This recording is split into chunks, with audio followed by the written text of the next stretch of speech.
Did you know that different daylilies like to do different things over the winter?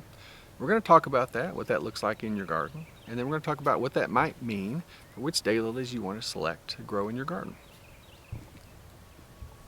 So the first kind of daylily we're going to talk about is what's called a dormant daylily. And it's called a dormant daylily because it likes to go dormant over the winter.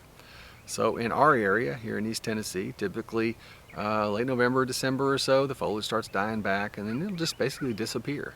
And then it'll start coming back when things warm up. So I'll show you an example of that here.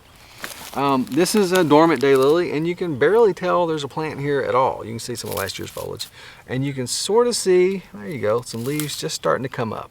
Right, so this has been dormant since, like I said, back early winter. And it's going to start coming out as we get warmer weather here over the next few weeks, and then boom, we'll have a nice clump of foliage here before you know it. So dormant daylilies are good most places in the country, except if you live in an area that doesn't get cold weather in the winter. Dormant daylilies may not do as well for you because they like to go dormant. They like that cold period when they can hibernate, take a break.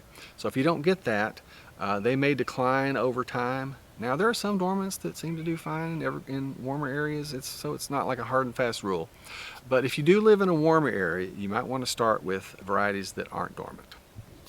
So on the other end of the spectrum from the dormant daylilies are what's known as evergreen daylilies. And as the name implies, they like to grow all the time. They like to grow through the winter if they can. And if you live in an area that doesn't get cold weather, you could have foliage all winter long. Now, they won't bloom all winter long. They're just going to bloom their own time in the summer, but you could have foliage all winter long. Now, if you live in an area that gets cold weather, your foliage is going to be bit back in the winter, right? So it's not really a plus. The foliage is not going to look great over the winter if you live in a colder area. And your foliage, could get bit back and look kind of rough. You may want to trim it off because it can come up, get frozen, come up, get frozen. You can trim it off if it looks unsightly, or just ignore it. It's not going to hurt anything, and it's going to come out and bloom just fine. Oftentimes in our area, we get cold weather, then warm weather, and then cold weather, and so our foliage will come up, get bit back, come up, get bit back. Sometimes it can look pretty rough. We normally don't do anything, and then it produces nice new fresh foliage. It just covers it all up, and the daylilies bloom just fine. But if you live in a cold area, that's what the evergreens are going to look like, potentially in the winter for you. And pretty much everybody can grow evergreen daylilies. Evergreen does not mean not hardy. Evergreen daylilies should be everything we can grow. You should be able to grow pretty much everywhere around the country. So this is what evergreen daylilies are looking like here, in our garden this time of year.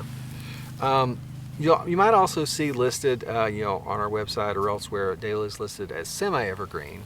And that's really just kind of somewhere in between. They're not as hard dormant as the first one I showed you, and they're maybe not as evergreen as this. They'll have, maybe some foliage over the winter, but you maybe not be able to count on them having nice full foliage like evergreens, might like to have in warmer areas. So that's a lot of information. I'll just recap real quick. If you're selecting daylilies, if pretty much anywhere in the country, you can grow the ones that we have listed as evergreens or semi-evergreens. And if you go to our website, you can search for that if you like to. Go to foliage types and search for those two.